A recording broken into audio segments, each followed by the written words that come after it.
Hi, I'm Kelly. I'm Rich. And we are Wonderbus Adventures. This week has been a little bit different for us because Rich has been starting his driving lessons for a C1 licence. I have. So I've been doing that, which is quite involved. So I'm just going to talk you through some of the reasons why I've had to do that, how I've gone about it, and for those of you who don't need to do this, I've just included really how I found the experience. So there's a little bit of a vlog to it as well of how the week's gone on. And of course we're going to share with you the result of that too. To be able to drive a bus of our size, you need a C1 licence. So a C1 licence basically allows you to drive a vehicle up to 7.5 tonnes. My normal category B licence only allows me to drive up to 3.5 tonnes. So, you know, a normal Sprinter or, a normal van would have been fine. But of course we've chosen this route so we can carry more stuff, which means I need to get a C1 licence. Now, if I'd passed my test before 1997, I would likely already have this on my licence, but I didn't. I didn't pass my test, unfortunately, until 2002, I believe. Yeah, I think so. Because that was the year we met, wasn't it? Yeah. So check the back of your licence. You might not need to do it. You might already have on there C1 or C1 plus E even, which would allow you to tow over 750 kilos as well. But that's the reason why. Basically, it's a big beast, and I needed to get that particular licence to be able to drive it legally on our roads. I had a couple of questions on how you could circumvent it. So loads of people want to buy a Vario now. It's like a little cult thing, isn't it? And some people are like, oh, what if I just make it lighter?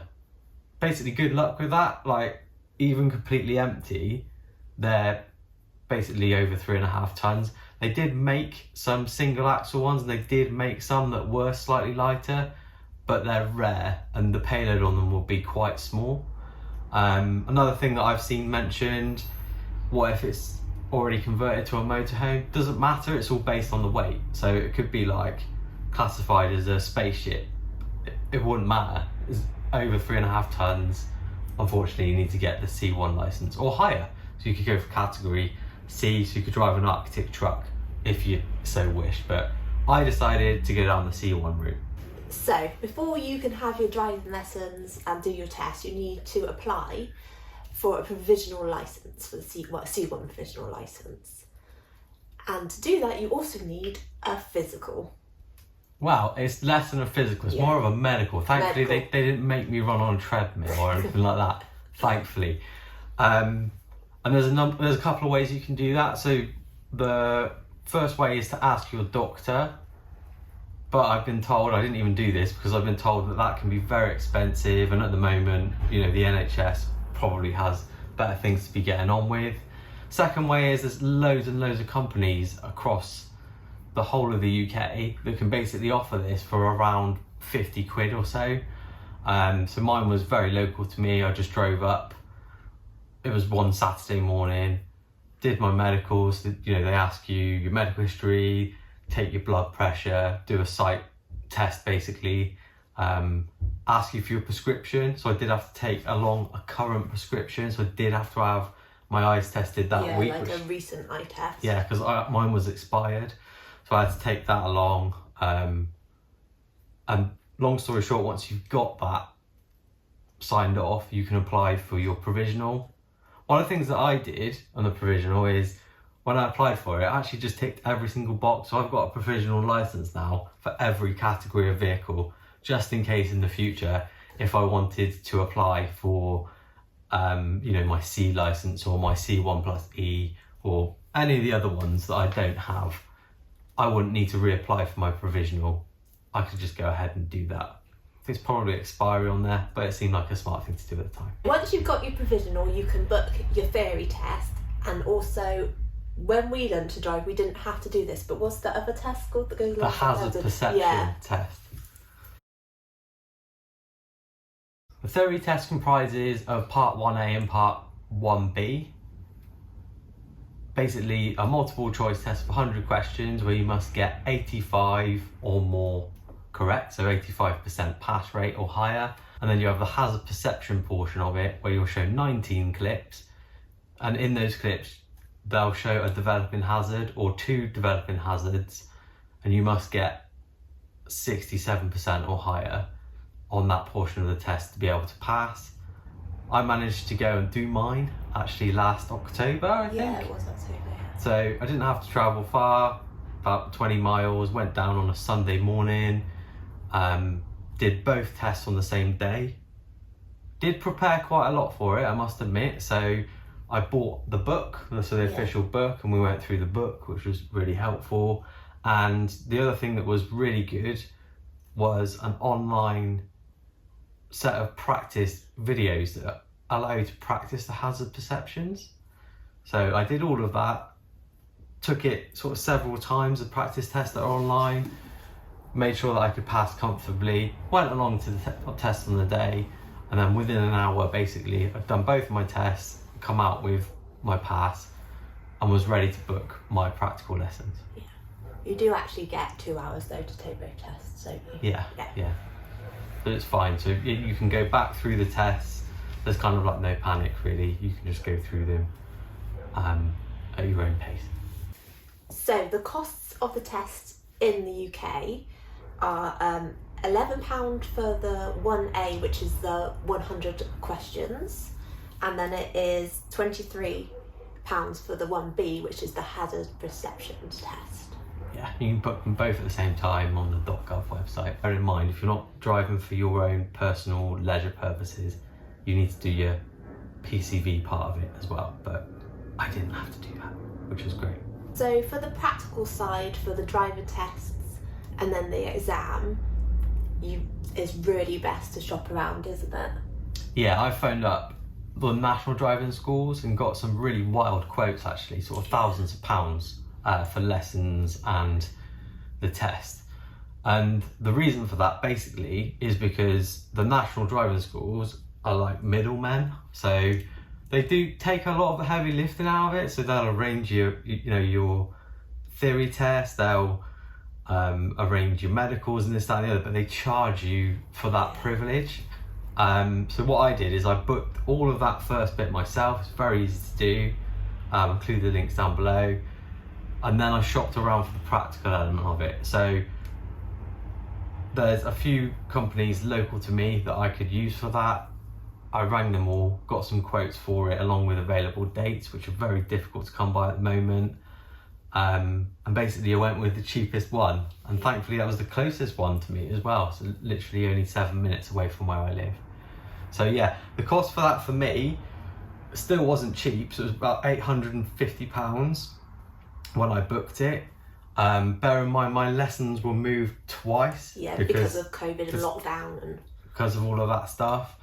And prices have gone up since, but I paid mine in 2020, and then have taken my lessons very recently. So that got me all of my lessons and my practical test. So that's what Rich had to do before he took any lessons.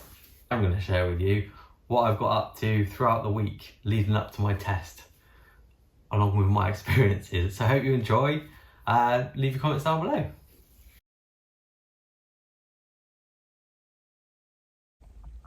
Today I am on my second set of lessons for my C1 test.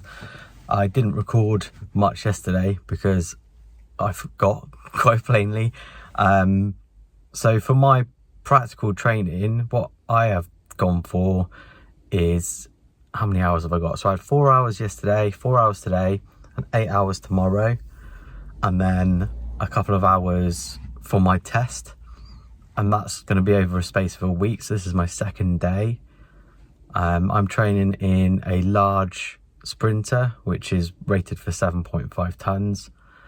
And yesterday we practiced the reversing maneuver, which wasn't as bad as what I was fearing. If you just take your time with it and listen to the tips and tricks, it wasn't too bad. And then we did lots of driving. So the main thing that I'm finding at the moment, strange things actually, so the higher driving position is nice. I'm finding that it feels slower than what you're driving, so it's I didn't, by the way, but it's easier to speed I have found than in a car, which was strange. The feedback I got on the first day was, you know, on roundabouts and things like that, slow it right down and really take your time with it, which again feels a little bit alien because everyone else is, you know, in a rush. But it's been good so far. So yeah, day two today. I'll give you a little update later, but so far so good. My lessons yesterday, I wore my mask for the whole 4 hours. I'm going to try and do the same today. I mean, for me, that's the same as test conditions then, and also, you know, a little bit of extra safety, never went amiss. So all done for the second day. Not too bad, broken some of those bad habits now, which is good. Train.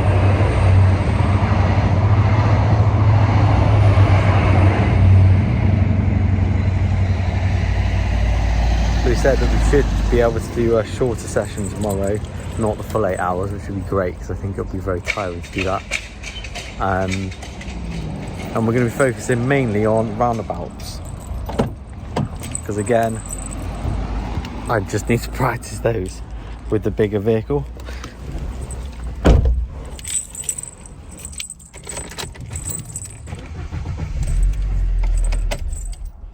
The main learning point again is in the bigger vehicles, and I feel I've cracked this today, is that it's just slowly catch the monkey with everything. So, you know, when you're doing your manoeuvres around the roundabout and just taking your time and space really with it all, which is the thing that differs from the car, because obviously you're not so big. But apart from that, you know, we've done just under 100 miles today, mainly city driving. I don't feel as tired actually as I did yesterday. So yeah, so far so good. I'll see you tomorrow. Thankfully, I only needed the morning the next day, and we managed to get to the beach in the afternoon for a little bit of relaxation.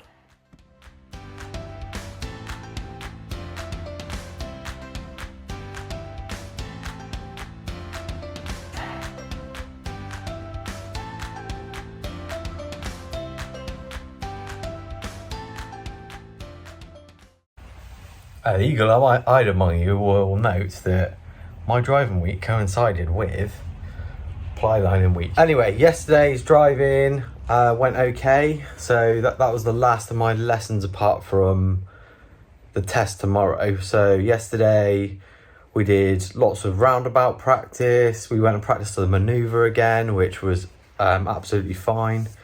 Interestingly, apparently recently they've changed the manoeuvre, so you might watch some videos online of how to do the manoeuvre, but they've made it, they say harder, but I think easier. Basically, they've made the reversing area shorter by half a van's length, if you think of it like that.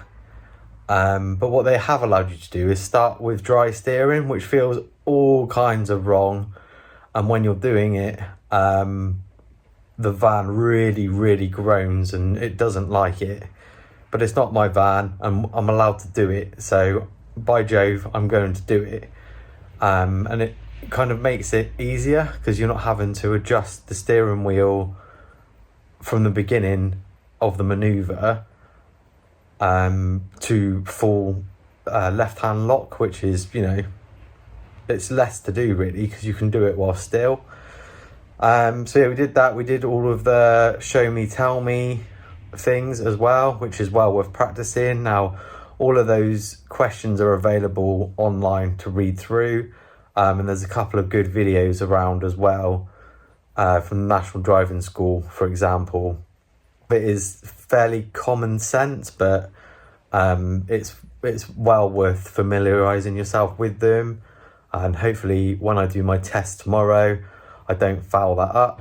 So yeah, the next stage is the test, which is tomorrow. So it's going to be a nice, bright and early start. I need to be at the driving place for 6 o'clock in the morning, and then we're going to drive up to the test centre, and my test is at 8:15 in the morning. So with a little luck, I'll see you tomorrow morning just before my test, and then I'll let you know how I get on afterwards. Wish me luck.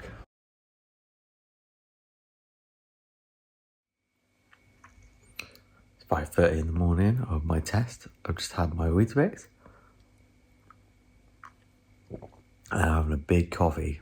So yeah, test centre is about 25 miles away, so not too far, but because the test is at 8:15 in the morning, we need to leave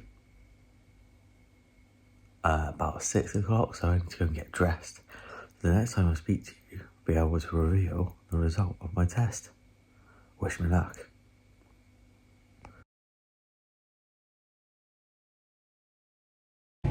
Well, I'm back and I passed, which was fantastic. The driving instructor was super chill, the examiner was super chill, really nice bloke, and I managed to pass without any faults somehow, which is fantastic. So I'm just gonna go home now and see the girls and tell them the good news.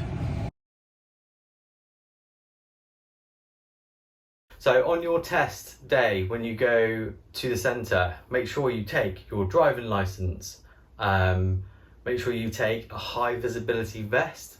I'm sure your instructor will lend one to you, but they're not supposed to apparently. So I bought my own, very cheap on Amazon. Make sure you take a snack to eat beforehand, find that really helpful. I'm on a drink. Make sure you take microfiber cloth or clean tissue with you, because it was raining when I went and I just found it useful to be able to wipe that over. Again, your instructor probably has that stuff, but it's useful to take all that stuff with you.